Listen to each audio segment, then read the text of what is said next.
Ok, Alexis, on va commencer avec ça, on va commencer à froid. On parlait de Ok. ton flow juste avant. On Ouais, disait c'est important. toujours. C'est vrai que tu as créé comme une image sur Insta, sur les réseaux. Il y a comme une image autour du fait que tu sois un boxeur. Ouais. Comment c'est venu ça? Bah, c'est naturel. Comment te dire? À la base, j'étais pas forcément quelqu'un de stylé. J'ai pas bercé dans la mode ou quoi que ce soit. Juste, je me suis développé comme ça, aussi bien humainement que sportivement. Et ça s'est fait naturellement. J'essaie de prendre soin de moi.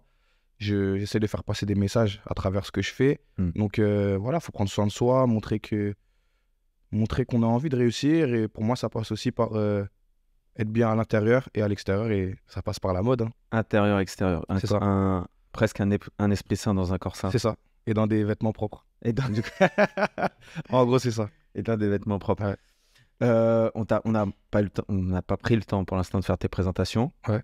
Je te présente. Comme tu veux, je me présente, tu te Ouais. présentes comme tu veux. Présente-toi alors, c'est mieux. Alexis, mon prénom, j'insiste. Alexis, mon prénom, Nicolas, mon nom de famille. Mon nom d'artiste, mon nom de boxeur, Barbosa. Et j'ai 24 ans, multiple champion du monde de savate boxe française, champion de France, champion d'Europe. Et détenteur du titre de champion du monde du Muay Thai Grand Prix. Donc là, j'ai la ceinture En kickboxing. en K1, kickboxing. Et on va la défendre le 24 juin prochain, hein, au Zénith de Paris. Ouais. Magnifique. Barbosa, ça vient d'où? Barbosa, c'est que c'est une anecdote toute bête, hein. Tu vois, Alexis Nicolas, c'est super banal, super simple. Et j'ai créé mon Instagram, je pense, j'avais quoi, 14-15 ans. À partir de là, j'ai essayé de mettre Alexis Nicolas sur Instagram, c'est pas passé. Alexis.Nicolas, Alexis Nicolas 2. Bref, laisse tomber. Et j'étais fan d'Edson Barbosa, moi. À la base, le Ok. striker. Ouais, le striker à l'UFC, le Est-ce que Brésilien. les gens disaient que tu lui ressemblais un petit peu Bah, j'étais ou... métis. J'étais métis. Ok. Mais en termes de boxe, bah, j'aspirais à lui ressembler. Mais on n'avait rien à voir. Il était beaucoup trop accompli pour moi à ce moment-là. Mais là, c'est vrai que quand je vois mes low kicks, il y a naturellement un petit truc, un petit clin d'œil qui s'est fait. Et donc voilà, en vrai, ça vient de là. J'ai mis Barbosa sur Instagram avec un V et pour remplacer le A. Et voilà, ça. C'est énorme. Et c'est devenu ton pseudo, c'est devenu... moi, limite, quand je parle de toi, Ouais, c'est limite, les gens ils disent ouais, Barbosa, c'est... exactement. J'ai été victime de ça en réalité parce Ouais. que c'était pas du tout prévu. Et il y a ce truc où c'est un concept. Là, je suis Barbosa, mais tout le monde m'appelle Barbo. Dans mon entourage, ça fait presque 10 ans que tout le monde m'appelle Barbo. Voilà. T'as explosé sur les réseaux avec notamment cette vidéo avec Greg MMA. Ouais. Est-ce que tu peux raconter l'histoire qu'il y a derrière cette vidéo? L'histoire derrière cette vidéo, c'est que pour le coup, j'étais complètement anonyme à ce moment-là. J'avais très peu de visibilité. Je dois avoir quoi, près 5000 abonnés sur Instagram. Quand je te parle d'anonymat, c'est plus par rapport aux réseaux sociaux. Mhm. J'étais dans ma petite bulle. Après, c'est vrai que T'étais déjà titré en boxe française. j'étais titré en boxe français. J'ai toujours eu le petit statut de prospect, même de prodigy. Souvent, c'est un nom qui est revenu en boxe française. Et cette vidéo, c'est vrai qu'elle m'a poussé sur une scène plus MMA et kickboxing. Donc, il y a eu un autre regard qui est arrivé. Et c'est une vidéo qui m'a beaucoup boosté. Mais je suis content parce que je suis resté fidèle à moi-même et qu'elle m'a permis de justement montrer qui j'étais à un plus grande ampleur, en fait. Mais comment cette rencontre, elle s'est passée? C'est que moi, j'étais en centre de formation en CREPS. On appelle ça un CREPS à Toulouse. Pendant 3 ans, j'étais parti là-bas pendant 3 ans pour revenir dessus si tu veux. Et quand je suis revenu, j'ai été chez Alain Zankifo, au Maccabi, donc une salle pas loin de chez moi, vers République. Et c'est la salle dans laquelle Greg s'entraîne. Et du coup, je m'entraînais là-bas. J'ai fait pas mal de sparring avec Cédric Doumbé, Saladin Parnasse là-bas. Et c'est là-bas qu'en fait, Greg, il a dit, mais c'est qui ce petit? Parce qu'il ne me connaissait pas Mhm. non plus. Je devais avoir quoi, 20 ans? 20 ans à ce moment-là, 20 ans, 21 ans. Et il a kiffé sur mon style de boxe, sur ma personnalité. Il a dit, vas-y, on fait une vidéo. Là, je te veux dans ma vidéo. Et ma personnalité, elle a directement plu. Mon style de boxe aussi, il a plu. C'est un tout qui a fait que c'est une vidéo qui a pété, alors que j'étais un anonyme, entre guillemets, tu vois. Un no-name. Donc cette vidéo, elle explose. Du coup, vous Ouais. faites une deuxième vidéo. Ouais, dans la foulée, l'année. Non, non, pas directement, parce que moi, j'étais un pur produit de la savate boxe française. J'avais jamais touché au kickboxing. Donc, une vidéo, pourquoi elle a pété aussi cette vidéo, c'est qu'il y a toute la communauté de la savate boxe française qui s'est sentie représentée par ce que je fais. Et donc, on a une grosse communauté à ce niveau-là. Qui est quand même une grosse communauté. On n'en parle Ouais. pas, mais la savate boxe française, c'est une très grosse Ouais, communauté. c'est des passionnés, franchement, il y a énormément d'adhérents déjà. Et même, c'est vraiment c'est un délire. C'est un gros délire. Et ensuite, j'ai eu une rupture des ligaments croisés, une grosse blessure là qui m'a empêché de boxer pendant une saison. La chance que j'ai eue à travers cette blessure, c'est qu'elle déjà m'a. Moi, je suis quelqu'un qui positive beaucoup. Depuis le début, je suis quelqu'un qui positive beaucoup et je suis un bosseur. Donc, un ligament croisé, ça n'arrête pas un travailleur, ça arrête un mec, un talentueux qui a jamais travaillé de sa vie. Là, j'ai continué de faire ce que je savais faire, mais différemment. Et du coup, ce qui m'a sauvé, c'est le Covid. Confinement 2 ans. Donc, moi, je suis arrêté pendant 1 an par rapport à la blessure. Et juste après, tout le monde est dans une dynamique de dépression. Mais moi, la dépression, je l'avais déjà faite. Donc, pendant toute la période du confinement, charbon. Et je reviens après le Covid et je suis encore plus déterminé. Hein. Et quand tu... Donc, on va revenir un petit peu là-dessus. Ouais. Boxe française. Boxe française. C'est par là que tu as commencé. Ouais. Tu commences le sport par la boxe française ou tu commences le sport par la boxe française. J'ai jamais été un sportif. Moi, j'étais un gourmand. J'étais un gourmand. Tu vois, ça change pas d'aujourd'hui. Je suis un gourmand, mais je suis un gourmand sportif. Ouais. Mais non, j'ai jamais été gros obèse. Mais j'avais des bonnes joues et j'étais gourmand. Moi, mon refus, c'était vraiment la nourriture. Et à partir de là, 14 ans, je commençais à vouloir m'affirmer et j'avais besoin de sortir de chez moi, sortir un petit peu de mon quartier, sortir un petit peu de cette routine, tu vois, de mes petits soucis. Et c'est vrai que naturellement, j'ai rejoint des potes. J'avais 2 amis qui parlaient de boxe dans la cour de récréation. Et j'ai dit, les gars, je peux venir avec vous. Naturellement, franchement, je sais pas pourquoi je leur ai dit ça. T'as commencé tard, en fait. Ouais, j'ai commencé le sport à 14 ans. J'avais jamais fait de sport de ma vie. On est allé dans cette salle au Copieur Sportif, mon premier club. Et le goût de l'effort.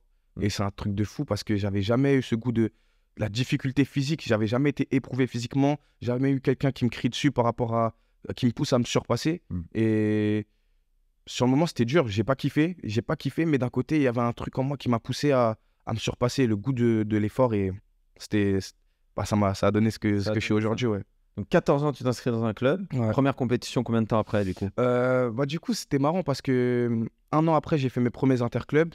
Au bout d'1 an, déjà, j'ai été très assidu. Hein. Moi, tu sais, c'était un pacte avec ma mère, entre guillemets. C'était un pacte moral que je me suis fait seul. Mais j'avais jamais rien demandé, moi, comme activité à ma mère. Et c'était pas forcément c'était pas un climat forcément aisé ou quoi.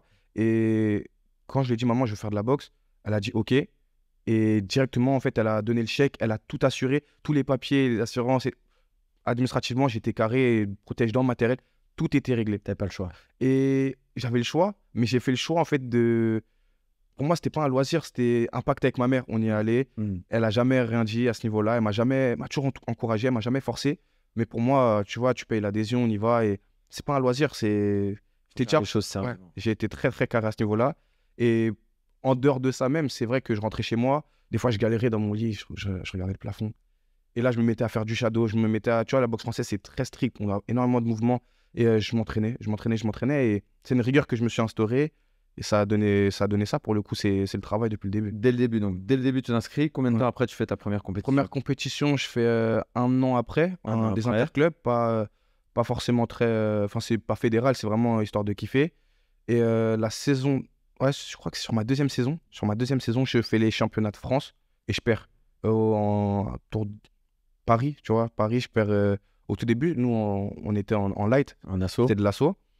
Et je perds. Et c'était ma première défaite dans ma vie. En fait, c'était mon premier réel échec. Et à partir de là, j'ai dit que je voulais plus jamais revivre ça. Et ce qui est drôle, c'est que quand tu rentres en compétition, déjà quand tu commences la boxe sans connaître la boxe, là, c'est différent parce que les jeunes, ils regardent YouTube, ils regardent. Donc, ils savent où ça peut t'amener. Moi, je savais pas où ça pouvait m'amener. Je suis rentré dans une salle de boxe et la boxe, ça se limitait à ma salle. Et ce qui est marrant, c'est que mon entraîneur de l'époque, elle m'avait dit, tu vas accompagner un jeune de mon club qui avait gagné qui va aller participer au championnat de France. Donc je le suis et là je découvre en fait qu'il y a des mecs avec plein de tenues de toute la France, de tout. Ouais. Et je découvre ensuite même qu'il y a des championnats du monde et je me rends compte que mon petit club c'est pas ça la boxe, il y a trop de choses après. Et ça m'a motivé. Je suis revenu à la salle, déterminé. Dès la fin de la saison, j'ai repris. Et pendant toute la saison, j'ai repris. Et l'année d'après, par contre, champion de France, champion de Paris, champion d'Île-de-France, champion de France, champion du monde cadet, sur ma dernière année chez les jeunes. Et après, on passe au combat. Là, c'était en light et après, on passe au combat. Et... Donc, quand tu arrives Parce que nous, on se connaît, on se rencontre au Crêpes Île-de-France. Ouais. Donc, c'est quoi, 2015-2016 2015-2016, ouais. T'as quel âge? À ce moment-là, j'ai 19. Je vais avoir 18-19 ans. Ouais. À ce moment-là, c'est déjà du combat. Oui. Mais c'est quelle catégorie? C'est junior? J'étais en junior, je sortais des espoirs, j'avais fait champion de France espoir, donc il s'était passé une année de combat. J'ai fait ma première année de combat que j'ai remportée. Et là, quand je suis arrivé au Creps, j'ai quitté le domicile familial parce que fallait que je sois. Moi, je viens d'un quartier, ça veut dire que j'avais besoin Tu voulais de. être focus. Je voulais être concentré. Je suis quelqu'un, j'aime beaucoup la vie, j'aime la vie globalement et j'ai besoin d'être cadré. Si j'ai pas de cadre, c'est vrai que ça devient compliqué pour moi.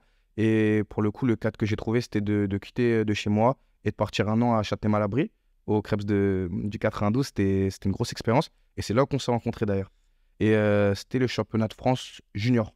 Là, j'allais participer à mon premier championnat de France junior, ouais, en moins de 75 kilos.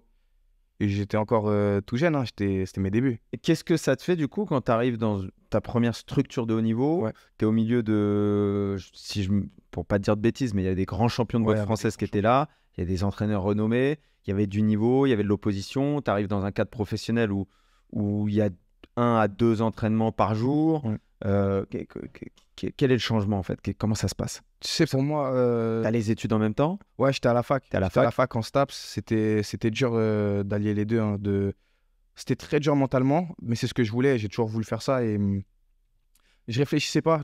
Dans ma carrière, j'ai rarement réfléchi en réalité dans le sens où je faisais les choses. On me dit A, je fais A et puis j'aspirais à faire du mieux que je pouvais. Mais le plus dur, ça a été le changement de rythme, les entraînements bi-quotidiens. Le matin, ensuite j'allais à la fac ou bien j'allais à la fac de 8h à, je sais plus, c'était 8h, 8h, 10h. Après l'entraînement, il devait être à 11h ou à midi. Et j'enchaînais et je retournais. Franchement, c'était éprouvant. Et c'était dur. Mentalement, c'était dur. Tu vois, j'entrais même dans des phases, tu vois, un peu de dépression, dans des trucs où, en plus, après, tu es au régime, mais tu te réfugies peut-être dans la nourriture. Tu es éloigné de ta famille. Tu es éloigné de ta famille. De tes amis. Mais, et moi, je suis quelqu'un de très sociable. Je suis quelqu'un de très famille, très ami. J'ai besoin. Moi, ma thérapie, c'est le rire et le partage. Et à partir du moment où tu te retrouves, où je me retrouve seul trop longtemps, face à mes pensées, c'est vrai que ça devient compliqué pour moi. Donc cette année au Creps, tu dis c'est compliqué. Tu as des bons résultats sur le plan sportif? Sportivement, j'ai des bons résultats. À la fac, j'ai des bons résultats. Parce que je suis quelqu'un de malin, mais de feignant. Et même sportivement, je suis. Ouais, franchement, comme tu vois, je suis smart. Faut te pousser un peu. Faut me pousser un peu. Mon cerveau, si je le pose pas, on travaille sur ça d'ailleurs, toi et moi, c'est que je réfléchis trop. Je réfléchis trop. Et c'est paradoxal parce que je te dis que je réfléchis pas. En même temps, je réfléchis énormément au moment présent. Et c'est ça. Moi, il faut me pousser. Tu me pousses dans le vide. Et après, t'inquiète pas, je vais savoir voler. Mais là, pour le coup, si tu me dis, Alexis, est-ce que tu peux voler? Je vais te dire non. Ouais. C'est ça. Et après, on y va. Donc, tu passes cette année. Ouais. Tu as des bons résultats, tu me dis. Ouais, j'ai des bons résultats. Mais l'année suivante, tu n'es plus au Creps. Je suis toujours au Creps, mais je pars dans le sud. Le Creps de Toulouse, le Creps de Paris ferme ses portes à la boxe française. Et du coup, j'ai un choix. Soit je reviens chez moi à Paris, ou bien je pars à Toulouse vivre vraiment changer pour le coup le tout, parce que quand j'étais à Paris, je pouvais rentrer le week-end ou même en semaine. Et là, j'ai fait le choix. Je me suis dit, vas-y, Alexis, en vrai, c'est ton rêve. En réalité, tu vas gagner en indépendance, en autonomie. Et en plus de ça, tu vas t'accomplir sportivement. À Toulouse, il y avait un gros vivier de combattants. Et je suis parti. Je suis parti pendant 2 ans. J'ai fait 2 ans à Toulouse. J'ai vécu seul là-bas. Je me suis accompli seul. Sportivement, j'ai assuré. J'ai cartonné. Maintenant, à la fac, j'ai arrêté. J'étais livré à moi-même. Le cursus scolaire, pour moi, était compliqué puisque je me sentais pas forcément compris. Et j'étais très livré à moi-même. Et c'est pas quelque chose qui... J'avais pas besoin de ça, en fait. J'avais besoin de... C'est la fac, c'est vrai pour tout le monde, mais j'avais besoin d'un minimum de suivi et je l'ai pas été assez selon moi.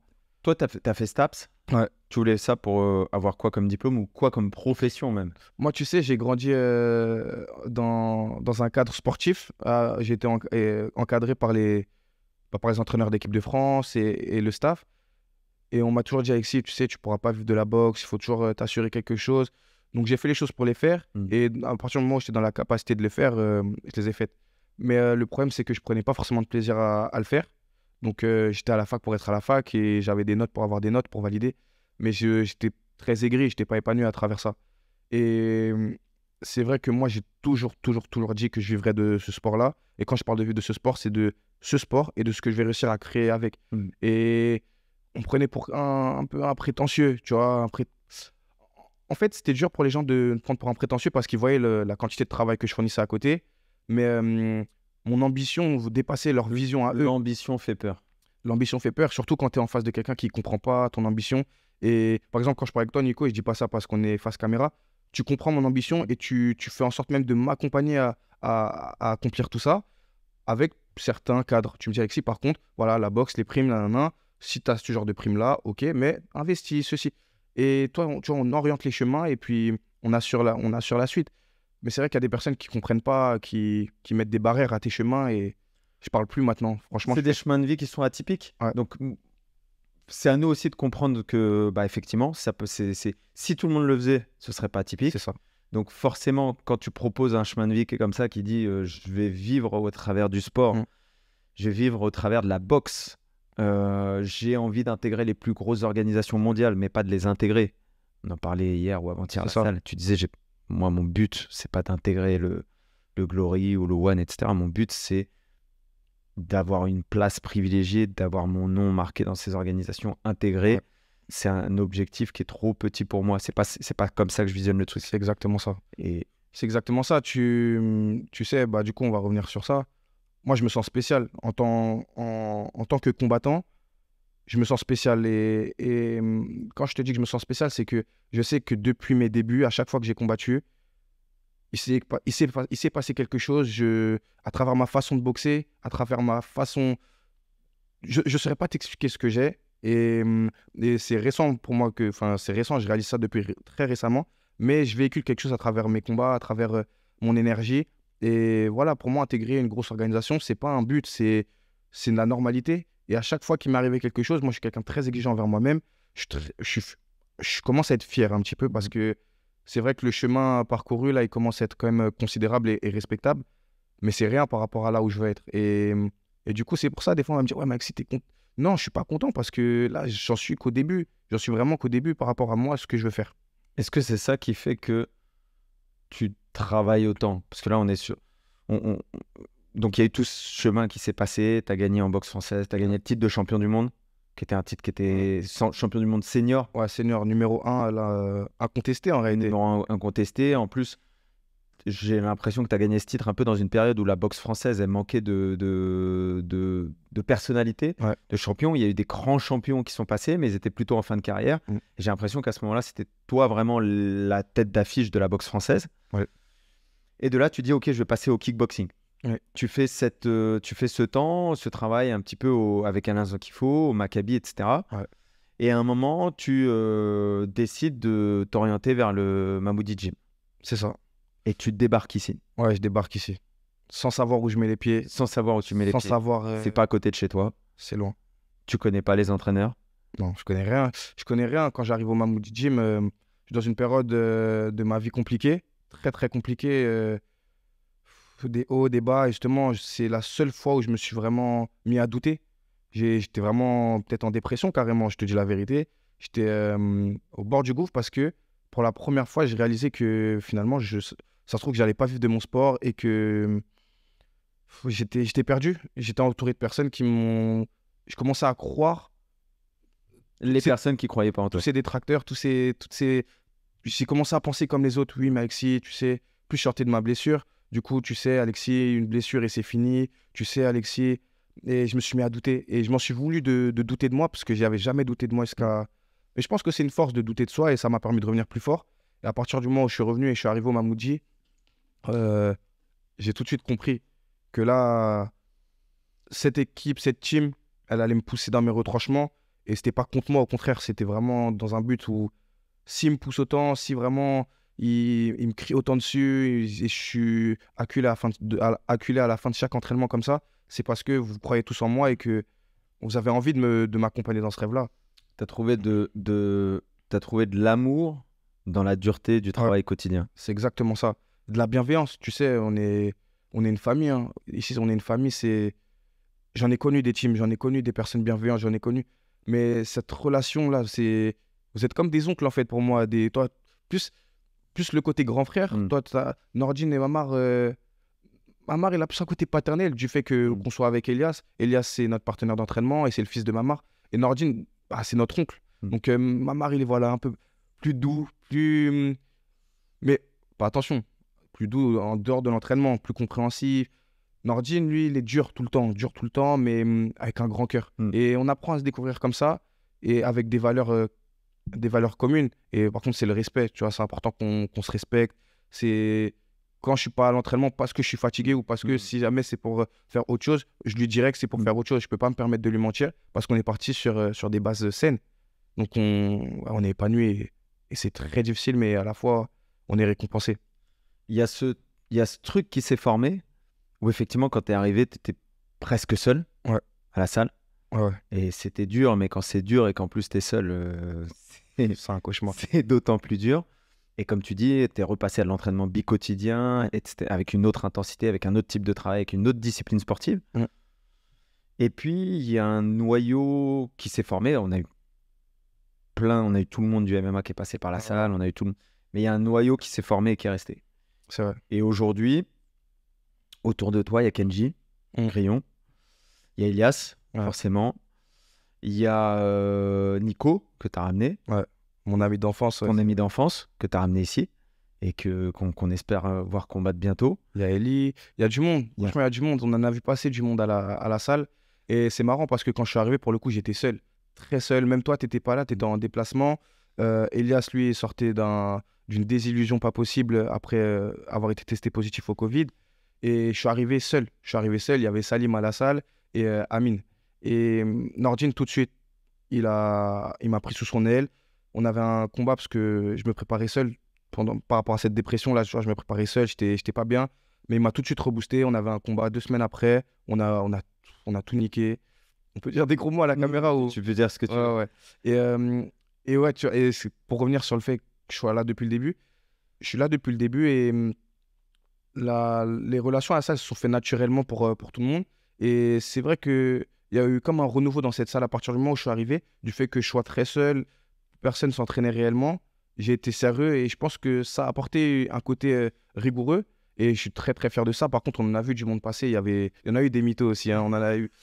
C'est dingue, hein, mais j'ai vu tout le monde passer, j'ai vu les ambitions de tout le monde parle tu vois, dans le vestiaire ou dans la salle et c'est vrai que c'est pas forcément ceux qui parlent le plus qui restent le plus longtemps et pour le coup, à la salle, je parle pas, je m'entraîne, je rigole toujours dans la bienveillance. Vous connaissez mes ambitions par mon travail et j'écoute beaucoup. Et c'est vrai que t'entends les gens, ouais, vas-y, je vais faire ci, je vais faire ça.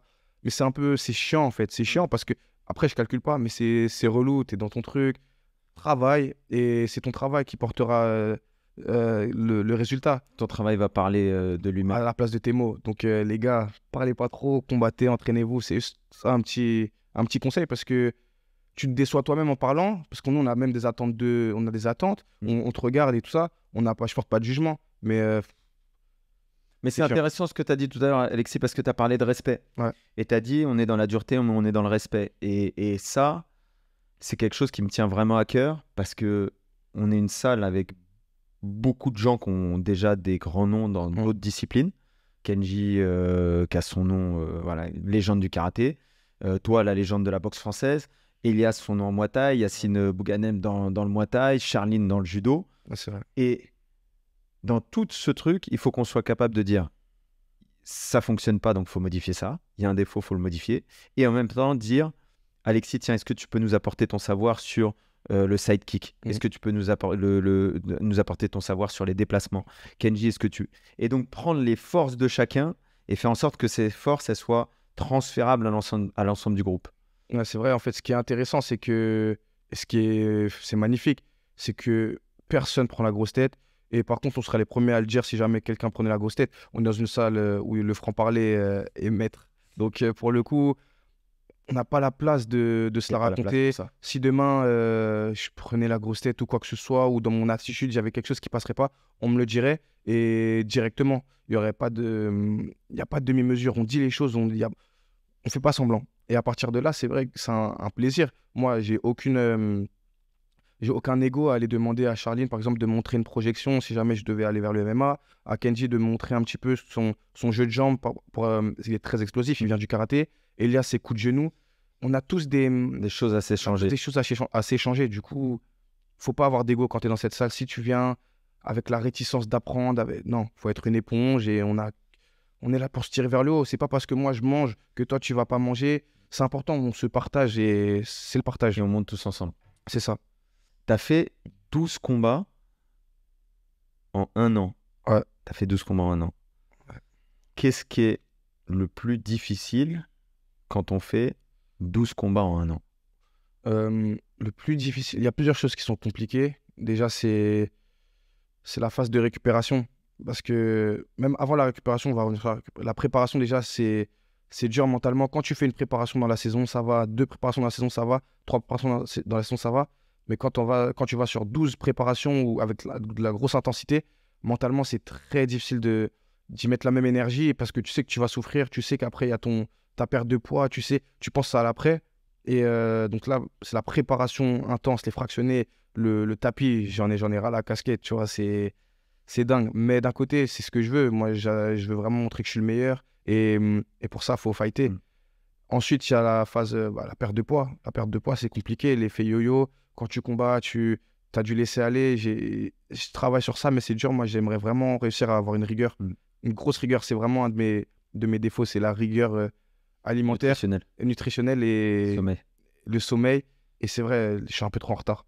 Un peu beaucoup trop en retard. C'est vraiment mes 3. Là, en ce moment, tu es en retard. Plus que d'habitude. Parce que je dors pas assez et je pense que c'est parce que je mange pas bien. Tu vois, tout est lié, tout est lié. Mais je suis très souvent en retard, très souvent. Je travaille sur ça, mais bon, on peut pas être parfait. On peut pas être parfait, mais bon, faut savoir travailler dessus. Ensuite, donc la récupération. Parce que j'en vois beaucoup de kicks. Moi, je suis vraiment un mec. J'ai une bonne anglaise. Je sais même, je pense avoir une très bonne anglaise.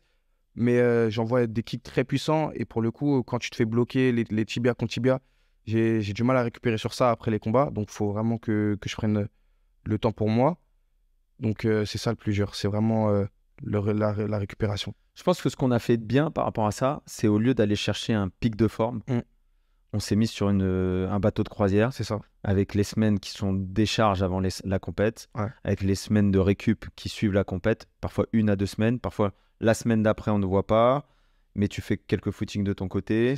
Ensuite la semaine d'après tu reviens, mais tu reviens à mi-temps, un entraînement par jour au lieu de 2, et après on repart sur de l'entraînement bi-quotidien. On a modifié plein de trucs en un an, c'est-à-dire que on faisait beaucoup de fractionnés sac, on a levé un peu le pied là-dessus pour faire du fractionné sac et du tapis de course. Il y a un moment où on faisait 2 tapis de course dans la semaine. On est passé plutôt sur 1. Et donc, finalement, on met en place tous ces éléments pour dire, et on est toujours dans cette discussion entre athlète et entraîneur pour dire, OK, jusqu'où on peut aller, jusqu'où on peut récupérer, comment on s'améliore, etc. Et c'est vrai, on en parlait pour la prépa physique. On va passer du temps à parler un petit peu. Mais finalement, on n'a pas fait une prépa physique classique de, tu sais quoi, viens, on mesure tes max et on va augmenter tes max tout de suite et on va aller chercher quelque chose de très très dur tout de suite. Non, finalement, on a augmenté un petit peu les choses à chaque séance. On a fait un peu plus dur, un peu plus fort, un peu plus haut.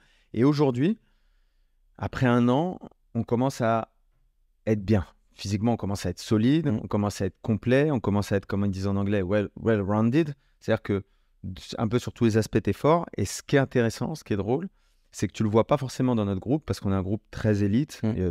Principalement en prépa physique, c'est toi, Kenji et Charline. Donc, c'est que de l'élite de l'élite. Et vous progressez tous ensemble. Et donc, finalement, les différences ne se voient pas énormément. Mais par contre, tu as fait une épreuve Nutrimuscle ce week-end où il y a des athlètes de partout, des crossfitters, des champions de muscu, etc., etc. Et tu es revenu en me disant, putain, Nico, je suis content. Physiquement. Esthétiquement, bien sûr, ça se voit. Ça, on l'a vu. Ça se voit à travers les photos et tout. Les gros pecs, les abdos. Tu étais devenu balèze. Mais au-delà de ça, là, tu m'as dit, tu es revenu des trucs, tu m'as dit, putain, j'étais bien, quoi. Non, c'est vrai que, tu vois, quand je fais la préparation physique avec toi, j'aspire pas à... C'est pas le côté esthétique qui m'intéresse. Moi, je suis un performeur. Ça me tient à cœur d'être un athlète complet. Et ce qui est marrant, c'est que, comme je t'ai dit, je n'étais pas sportif, moi, à la base. J'ai jamais été sportif. Quand j'étais à l'école, on m'appelait pas forcément pour être le capitaine de l'équipe.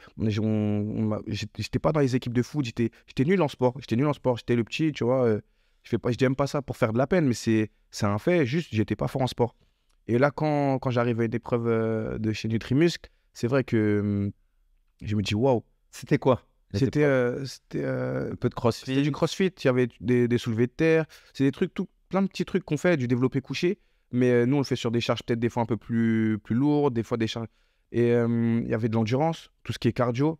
Et je me suis retrouvé, on était à 3 dans mon équipe. Je me suis retrouvé être le pilier de mon équipe, celui sur qui tout le monde compte. Et les regards, ils sont sur toi. Mais quand c'est sur... j'ai l'habitude qu'on me regarde par rapport à la boxe parce que je sais, je connais mes qualités physiques et je connais mon niveau sportif. Mais là, on me regardait parce que, ah ouais, Alexis, là, il se donne tout, il se donne à fond, ah ouais, il est chaud. Et ça m'a fait bizarre, peut-être que c'était dans mon inconscient, que vraiment, ça m'a fait trop plaisir. Mais là, voilà, mes capacités elles se sont décuplées et je me suis rendu compte que j'étais capable de faire toutes ces épreuves-là, alors que quand je les regardais, quand on me disait, ouais, on m'a donné l'énoncé, j'ai dit, ah non, c'est mort, je peux pas. Ça m'a mis une pression, plus que quand je boxe, mais non, en fait, c'est bon, je suis un crack, je suis chaud, je suis super chaud. Tu t'es rendu compte que tu tenais la route physiquement Ouais. pour la boxe, mais même au-delà de la boxe, il y avait un transfert qui se faisait dans d'autres choses. Surtout face à ces sportifs-là, c'était des grands sportifs, des crossfitters, des bodybuilders. On avait tous nos aspects physiques. Et c'est vrai qu'on s'est rendu compte, parce qu'il y avait Saladin Parnasse aussi, qui est un frérot à moi. Et on s'est rendu compte que les combattants, on a une préparation qui est vraiment complète. On fait partie des sportifs les plus complets et les plus polyvalents. Ouais. Je pense que le combattant, et je dirais même encore plus le combattant de MMA, c'est le crossfitter des sports de combat. C'est-à-dire que c'est pas forcément le meilleur dans une discipline. Il fait tout bien. Mais c'est des mecs qui sont très complets et à haut niveau. On va revenir sur Saladin Parnasse, parce que c'est un frérot. Parce que vous avez beaucoup tourné en pied-point. Et même si c'est un combattant de MMA, tu vas me confirmer, je pense, que c'est du très haut niveau en pied-point. Ouais, c'est un des meilleurs strikers que j'ai pu rencontrer dans ma carrière sportive. Il est incroyable. Et je pense que les gens commencent à réaliser un petit peu, mais pour moi, on ne réalise jamais assez, puisque j'ai boxé avec énormément de personnes. Et d'avoir un si haut niveau en striking, alors qu'on vient du MMA, c'est incroyable. Franchement, il aspire le respect. Ouais. Et que moi, j'ai les échos de l'autre côté, de grappleurs, de lutteurs qui me disent il est vraiment chaud sur le sol. Je pense qu'il est fort partout. C'est une galère, ce mec. Il est fort partout. Tu peux pas lui trouver des gros défauts. Il va avoir des réglages, parce que les grandes différences se font dans les petits détails. Mais je pense que c'est un combattant. Il sera en kickboxing, ce serait un tueur en kickboxing. Ce serait un grappleur, un tueur en jiu-jitsu. C'est un mec, tu l'envoies partout. Et je suis très fier de le côtoyer. Je suis très fier que ça soit même mon ami. Donc, qu'est-ce qui fait que... Est-ce que finalement, toi et lui, vous n'avez pas ce point commun qui est de travailler comme des acharnés? Tu sais, des fois, tu fais des rencontres dans la vie et tu as des coups de cœur amicaux, tu as des coups de cœur... tu sais pas comment expliquer les relations avec les gens. Saladin, c'est pas quelqu'un que je vois tous les jours. Mais quand je parle de lui, je sais qu'il y a ce truc. Et quand il parle de moi, il y a ce truc. Et c'est parce que ceci, la manière dans laquelle on s'est rencontrés, c'est un contexte assez rigolo.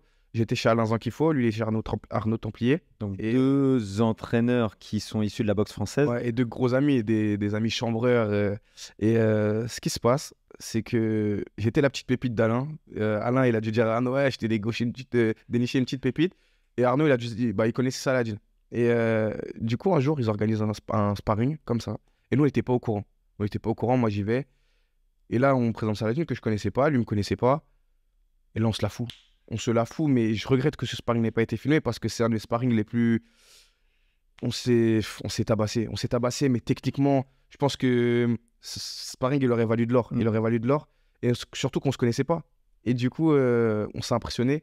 Et tu sais, en sport de combat, c'est une mentalité particulière parce que quand tu boxes avec quelqu'un et tu sais que ce gars-là, il fait du sale, ou il t'a fait des trucs, et que toi en face, bah, tout de suite, il y a un lien qui est noué. Et là, ça a été impact entre nous. Et là, on se tire vers le haut, on se soutient et on aspire à donner de meilleur qu'on peut, chacun, à sa discipline. C'est une belle rencontre, c'est un beau truc. Est-ce que le MMA, c'est quelque chose qui t'attire?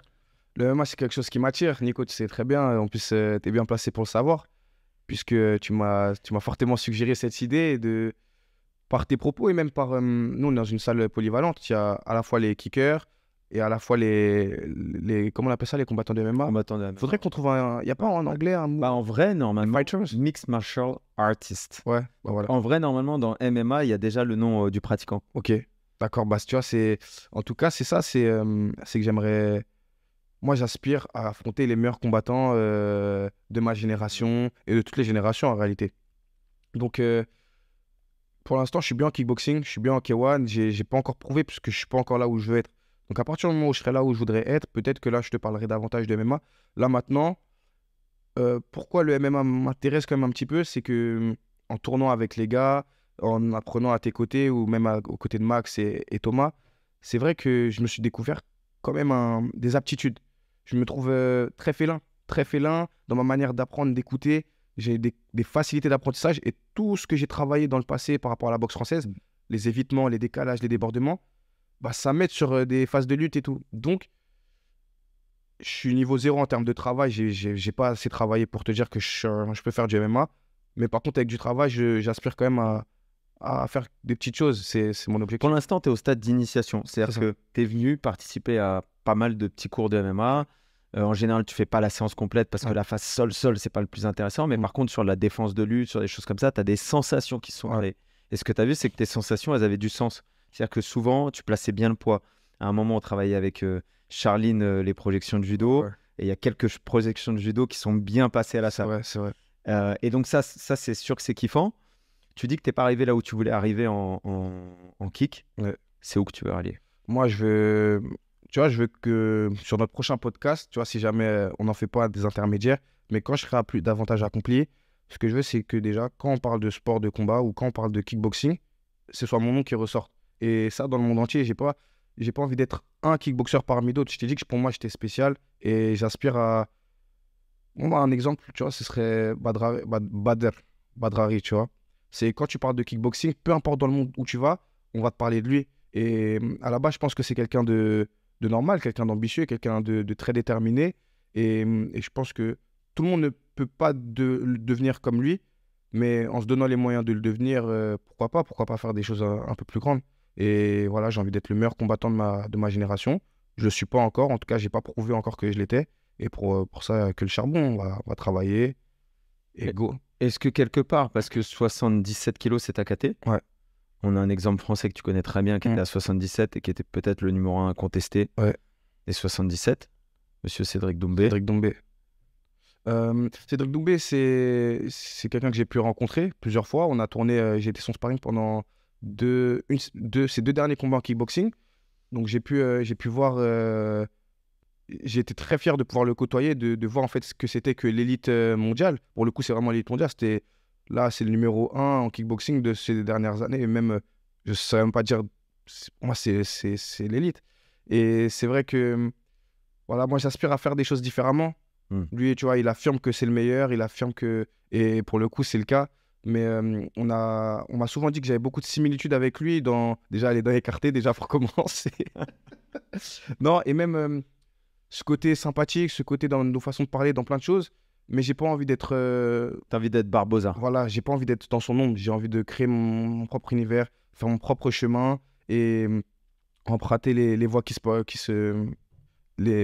comment on dit? Emprunter les voies qui se présentent pour toi. Emprunter les voies qui se présentent pour moi. J'ai pas envie d'être le deuxième Cédric Doumbé ou le deuxième...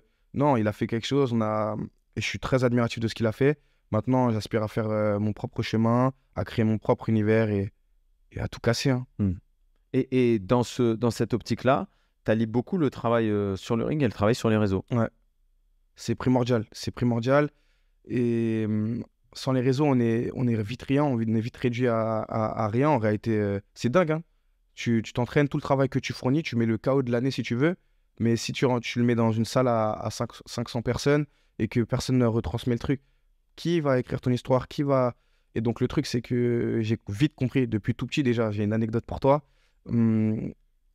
Quand j'étais petit, en cadet, chez les petits, j'étais en boxe française toujours. Et c'est un milieu qui est très fermé à la médiatisation, qui est pas pour. Et moi, du haut de j'avais 16 ans, 16, 17 ans. Les plus grands champions ne faisaient pas de highlights, ne faisaient pas de vidéos. Et moi, je suis arrivé, j'avais, je sais pas, sur un petit ordi, je faisais mes petits montages. Je faisais mes montages. Ouais, Media Player. Et je faisais mes montages et je les balançais sur YouTube avec des petits sons et tout. Et j'étais en assaut, c'était du toucher. Franchement, c'était de la merde en réalité, tu vois ce que je faisais. Mais c'était mon kiff. C'était mon kiff parce que pour moi, tout travail mérite récompense. Et du coup, pour moi, la récompense, c'était de montrer. Même, tu vois, ma grand-mère, si elle veut regarder, je dis, va sur YouTube, mamie, tu vois. C'est moi qui l'ai mis, mais elle ne connaît rien, c'est moi qui l'ai mis. Et ça a été un peu mal vu à un moment parce que ça paraissait prétentieux. Toujours cette histoire d'arrogance, quand tu connais pas, Et ce qui est marrant, c'est que du coup, dès ma première réflexion qu'on m'a faite à ce niveau-là, j'ai dit quoi? J'ai dit, je vais m'inventer un pote qui va être dans la vidéo, un monteur. Et j'ai dit quoi? C'est mon gars, il est chaud. Je lui envoie mes vidéos à chaque fois, il me fait des montages. Bah, du coup, je poste. Il a fait. Comment il s'appelait? Je ne l'ai pas donné de prénom. Je l'ai pas donné, je sais pas. C'était mon gars. C'était mon gars et ce gars-là, il me faisait mes montages. Mais c'était moi en réalité, tu vois, le soir, tac, charbonné et tout. Et petit à petit, mes vidéos, elles commençaient à prendre. Elles commençaient à prendre. Les gens, ils me disaient, mais elle est bien et tout, tu peux dire à ton gars. Et du coup, je dis, vas-y, tac. Je faisais les montages pour les gars, vite fait. Et Et ouais, tu vois, on appelle ça le Barbo Style, parce qu'à chaque fois, tu vois, pour revenir sur le surnom, on appelle ça le Barbo Style. Et je faisais mes montages. Après, petit à petit, j'ai commencé à dire que c'était moi qui le faisais. On avait oublié cette histoire du poteau, parce que mes montages prenaient de plus en plus d'importance sur les réseaux. Et, et voilà, c'est ça qui est marrant, c'est que j'ai créé mon univers moi-même. J'ai créé mon univers moi-même, et jusqu'à maintenant, je fais mes montages. Maintenant, je travaille avec des gars davantage.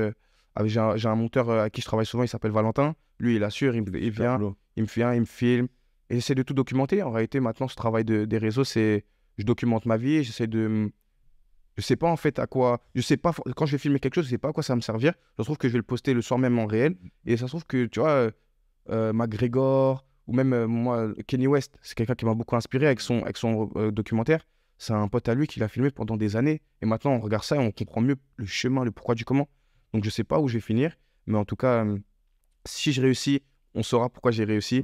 Et si je réussis pas, bah, tant mieux. Je préfère vivre avec des échecs que des regrets. Et au moins, on saura quelles ont été mes erreurs. C'est intéressant parce que ici, on filme beaucoup. Ouais. Parce que toi, tu as cette culture. Et moi, j'ai énormément cette culture aussi de filmer. On filme pour les réseaux, mais on filme énormément aussi pour nous-mêmes. Ouais. Pour nous-mêmes. Pour faire des retours vidéo sur ce qu'on a vu, pour pouvoir dire, regarde, ça s'est bien passé, ça s'est moins bien passé. Faire de l'auto-analyse sur soi-même. C'est ça.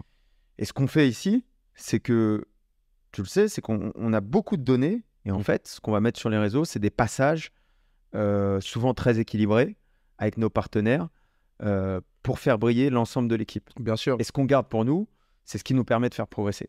C'est ça, le but, c'est pas de nuire à qui que ce soit. Comme j'ai dit, si je mange, il faut que mes potes y mangent. Si je suis dans une vidéo avec de la visibilité, si je peux mettre un poteau à moi dedans, c'est toujours un kiff. Et le but, c'est dans aucun cas de nuire à qui que ce soit quand on fait cette documentation, parce que c'est néfaste. Nous, on veut que tout le monde brille, on veut mettre bien tout le monde. On est dans une famille où vraiment, c'est dingue, hein, mais en tout cas, peut-être que je suis pas objectif, mais en tout cas, j'ai jamais ressenti aucune jalousie. Quand on revient à la salle et que Barbo il a gagné, tout le monde est fier.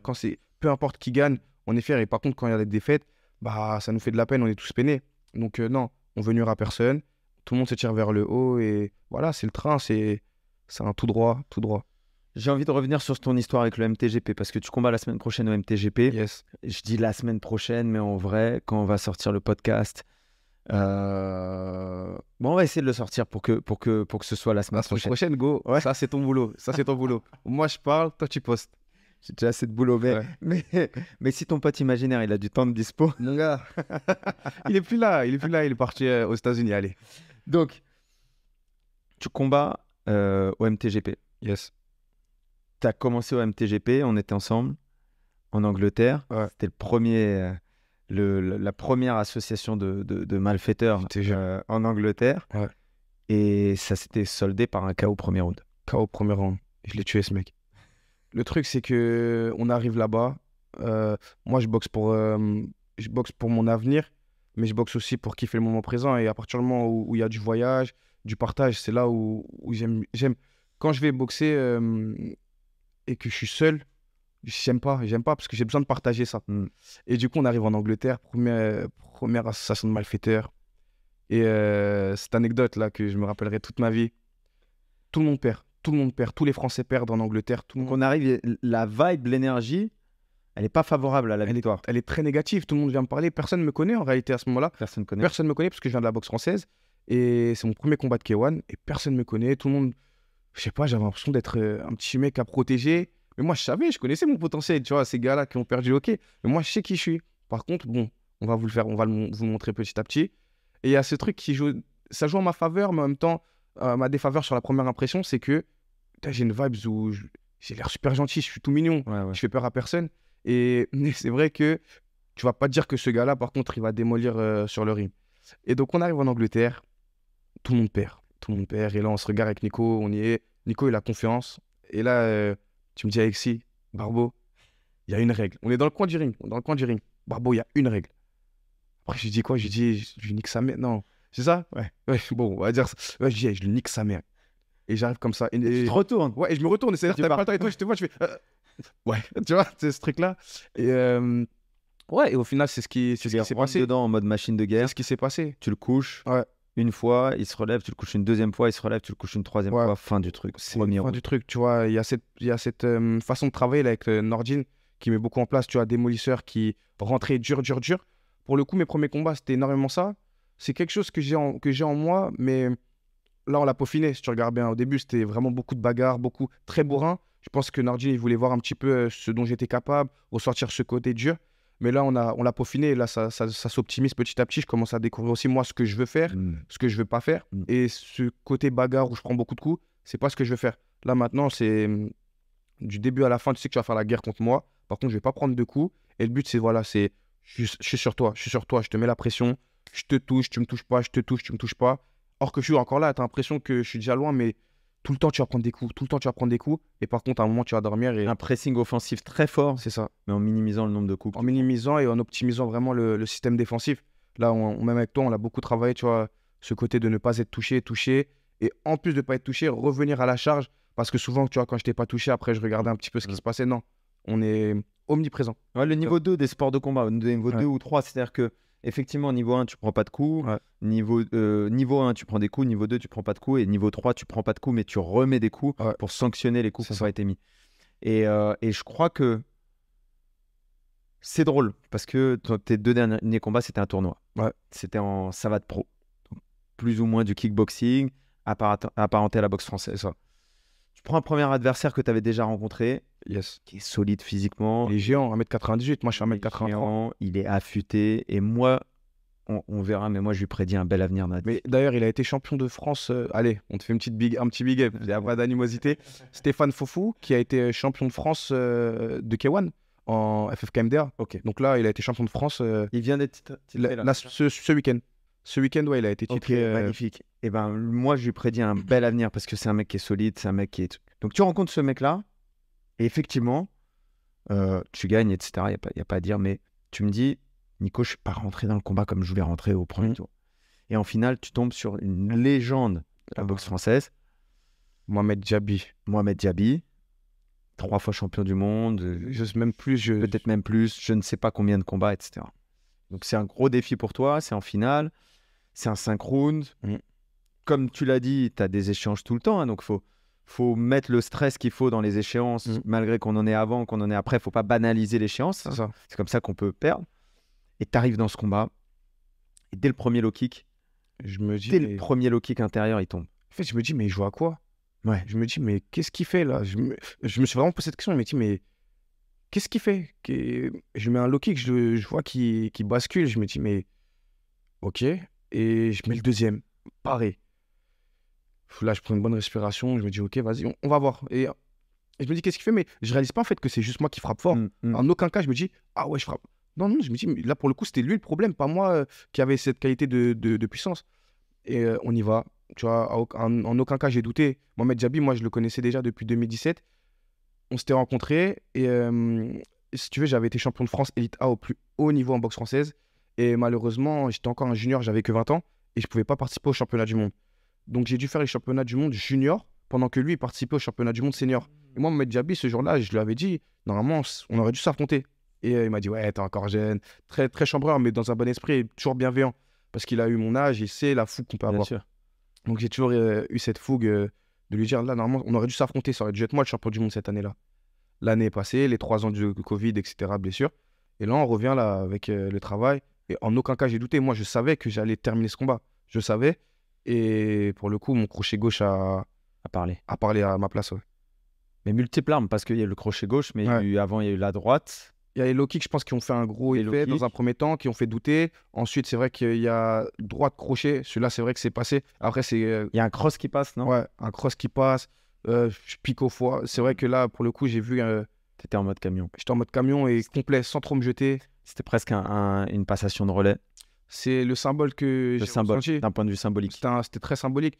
Après, ça m'a fait de la peine parce que c'est un grand champion. Comme je l'ai dit à la fin, c'est un champion que j'ai toujours regardé.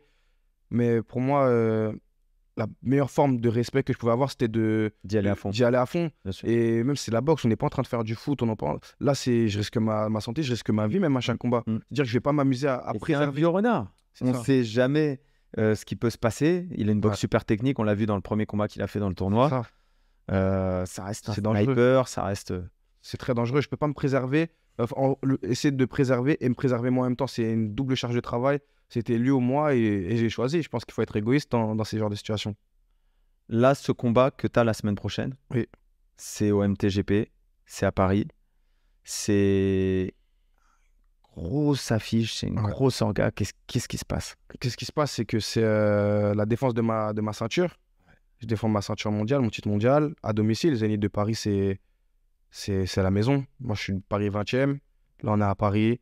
Et c'est une vraie fierté. C'est une vraie fierté puisque le Zénith de Paris, depuis qu'on est petit, c'est une salle prestigieuse, aussi bien dans le milieu artistique que sportif. Et là, on y est. Du coup, le Zénith de Paris, c'est une salle plus que prestigieuse. Et la plus grosse dinguerie pour moi, c'est de me dire que là, je commence à atteindre un petit peu mon rêve puisque je suis en tête d'affiche. Il y a Sami Sana qui est une des références en kickboxing, en Muay Thai, en K1. Et puis il y a moi juste derrière. Donc c'est honorable. C'est vrai que je remercie encore mon manager et Big Up Fight Management qui fait un travail de monstre. C'est un truc de fou. À la base, il y a un an, j'étais un no-name en termes de kickboxing. J'avais fait mon petit nom en savate. Mais là, maintenant, c'est vrai que je fais partie de l'élite du K1. Et c'est vrai que la part du monde... co-main event du plus gros tournoi de kickboxing de l'année en France. Ouais, c'est un truc de fou. C'est un truc de fou qui est en train de se passer. Et j'aspire vraiment à représenter ce statut. Puisque c'est un statut. C'est plus difficile de combattre quand tu es attendu au tournant que quand tu es personne ou quand tu es en bas de la carte. Là, je suis l'avant-dernier combat. C'est-à-dire que là, je suis le combat le plus prestigieux. Après, il y a Sami Sana. Et tout le monde va attendre ce combat. Tout le monde va attendre ce combat.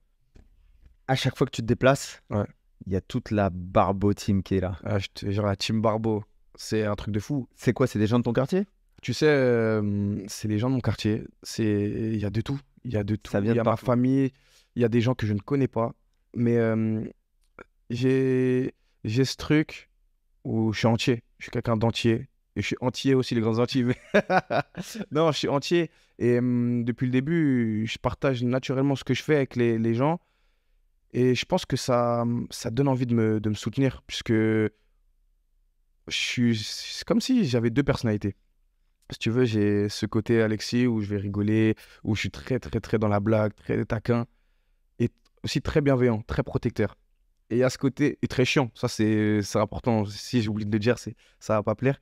Et il y a ce côté où je suis où les gens me voient moins, parce que c'est à l'entraînement, où je suis très sérieux, très concentré, très curieux. Et ce mélange-là, il s'allie parfaitement à ce que je sois soutenu. Et mes amis d'enfance, moi j'ai des amitiés, la part de mes amitiés, c'est des amitiés de plus de 10 ans.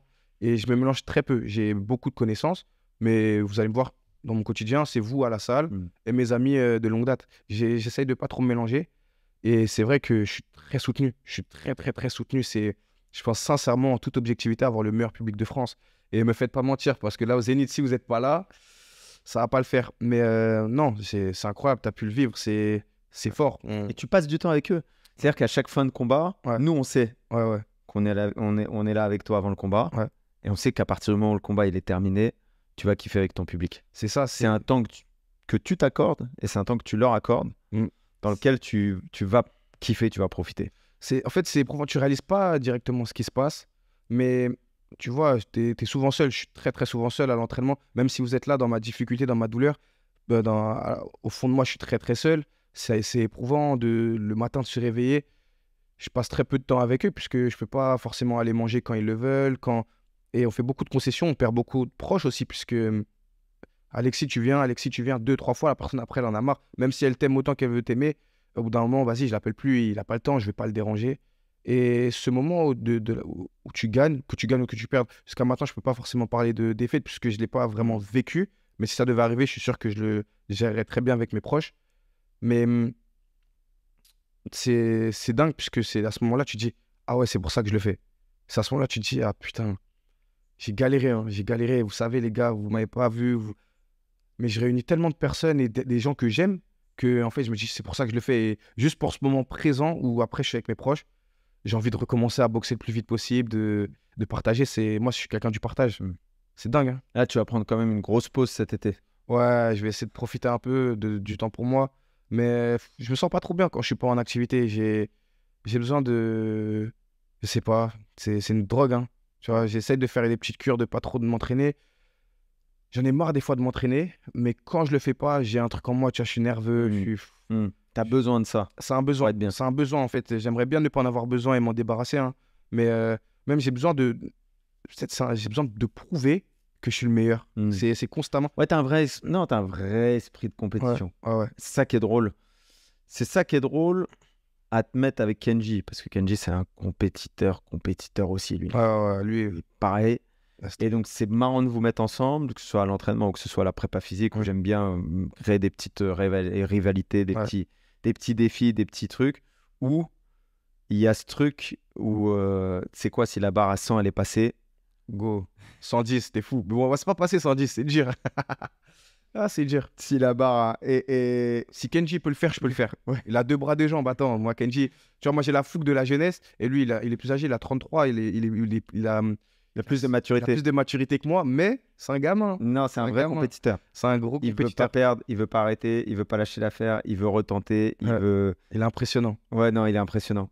Non, il a cette maturité qui fait que, voilà, même si... Et ce que j'aime beaucoup, en réalité, c'est que on accepte l'échec. On accepte à une condition, que la fois d'après, on fasse mieux. On n'est pas dans un esprit compétitif négatif. C'est très compétitif et très bienveillant en même temps. C'est ça. Que c'est très... Et je dirais même, les gens ne savent pas forcément, mais je fais un petit peu avec vous. Et quand on fait ensemble, c'est aussi compétitif. Si toi, tu peux, c'est sûr que je peux. Moi, c'est ça que je peux dire. Si toi, tu peux, c'est sûr que je peux. Mais c'est aussi bienveillant. Ouais. C'est-à-dire que quoi qu'il se passe, on va le faire. Chacun va essayer de gagner. Bien sûr. Chacun va se battre pour gagner. C'est ça. Mais malgré tout, si tu as perdu, tu sais quoi. Prochain entraînement, je vais essayer de faire mieux que ça. C'est ça. Il n'y a que le travail qui paye. Et finalement, ça rejoint nos façons de penser à chacun. Kenji, c'est un gros bosseur. Lui, il vient du karaté. Ouais. À la base, il était claqué en kick. C'était pas sa discipline. C'est ça. Vraiment. Tu vois, quand je dis claqué, c'était pas sa discipline. Par contre, là, maintenant, et si je me permets de dire qu'il était claqué, c'est parce que là, pour moi, c'est devenu un crack. C'est très, très fort ce qu'il est en train de créer, mais par le travail. Il n'était pas plus talentueux que ce soit, mais par contre, il a ce truc en lui qui fait que là, je suis admiratif. Ouais, c'est beau, c'est fort. Ouais. Alexis, qu'est-ce qu'on peut te souhaiter pour déjà, qu'est-ce qu'on peut te souhaiter pour le 23 juin 24 juin. Pour moi, c'est de la réussite, que je ressors du ring en bonne santé, que toi qui regardes que tous ceux qui regardent ce podcast ou me voir boxer et kiffent, c'est de pouvoir partager avec vous, pouvoir... moi, je me souhaitais d'être épanoui et de pouvoir assurer mon avenir. C'est tout ce que je demande. Hein. Je demande pas être célèbre. Je demande pas... Moi, j'ai envie d'assurer mon avenir, être heureux et de prouver que je suis le boss. Hein. Tout simplement. C'est ça, ouais. Je demande pas grand-chose. Oh, c'est quand même beaucoup, en vrai. Je joue ça. C'est pas grand-chose. Juste prouver que t'es le boss. Ouais. Et faire de l'oseille avec ça. C'est ça. Voilà. C'est ça. Vivre de ta passion. Vivre de mon sport, pouvoir partager, me rendre heureux mes proches et pouvoir partager. Vraiment, c'est fort, hein, mais ça me tient à cœur de pouvoir... Non, mais c'est fort. Mais ce que tu dis, c'est un message qui est important parce qu'encore une fois, tu as 24 ans. Ouais, 24. Donc, t'es dans l'âge entre les deux. T'es pas tout jeune. Je suis pas tout vieux. Mais J'ai pas 37 ans, par exemple. Ou 32, peut-être. Je connais pas de mecs qui ont 37. Et je connais des mecs de 32. Mais t'es dans cet âge où... effectivement, comme tu dis, tu travailles pour l'avenir. Tu travailles, tu es capable de dire, ok, je vais faire des sacrifices au quotidien, je vais faire des 2 entraînements par jour, je vais aller faire mon footing, je vais me lever le samedi, je vais faire ça, etc. Pour que dans quelques années, je sois devant les autres, pour que dans quelques années, je sois plus fort que les autres. Bien sûr. Je me rappelle que quand tu es arrivé à la salle, on parlait de l'entraînement bicotidien et de la difficulté que c'était. Et tu as mis 2 ou 3 mois à t'acclimater à l'entraînement bicotidien tel qu'il était fait ici. C'est dur, hein. Et quand on a discuté, je t'ai dit, Alexis, regarde ce qui se passe. Tu fais 2 entraînements par jour. Il y a des mecs qui font un entraînement par jour. Dans 1 an, la différence entre toi et eux, elle ne sera pas énorme. Il y aura une différence, mais elle ne sera pas énorme. Dans 2 ans, toi, tu auras fait 4 ans d'entraînement. Eux, ils ont fait 2 ans d'entraînement. C'est vrai. Il y aura une vraie grande différence avec eux. Dans 3 ans, vous ne serez même pas dans la même cour. Parce que toi, tu auras fait 6 ans d'entraînement, eux, ils seront à 3 ans. Si on fait ces 6 ans d'entraînement intelligemment, il n'y a aucun moyen qu'un mec qui a fait 3 ans, il te rattrape. Bien sûr. Et donc, c'est un jeu du long terme. C'est un jeu où tu dis au quotidien, tu es capable de refuser des moments passés avec les gens que tu aimes, avec tes amis, dans des endroits pour ton objectif final. Ouais. Et ça, c'est une valeur qui est dans le sport, mais c'est une valeur qu'on peut transférer à tous les aspects de la vie. Je veux être fort dans la cuisine, je veux être fort, je veux être un menuisier qui est exemplaire, je veux être fort dans les études. c'est la même chose. C'est sacrifier quelques années de sa vie à faire quelque chose, à le faire à 100%, à s'entourer des meilleurs, à faire confiance aux meilleurs, à se remettre en question au quotidien pour que dans quelques années, je sois au sommet de la pyramide. C'est ça. Non, c'est beau, hein. C'est beau ce que tu dis. C'est un beau projet. C'est l'objectif. Faut se donner les moyens d'être le meilleur et à tout prix. À tout prix. Alexis, en tout cas, c'est tout ce que je te souhaite. Ouais. Où est-ce qu'on peut te suivre si on veut venir te suivre sur les réseaux? Sur Instagram, Barbosa, donc BVRBOZA sur Instagram. Je pense que je devrais mettre Alexis Nicolas officiel ou...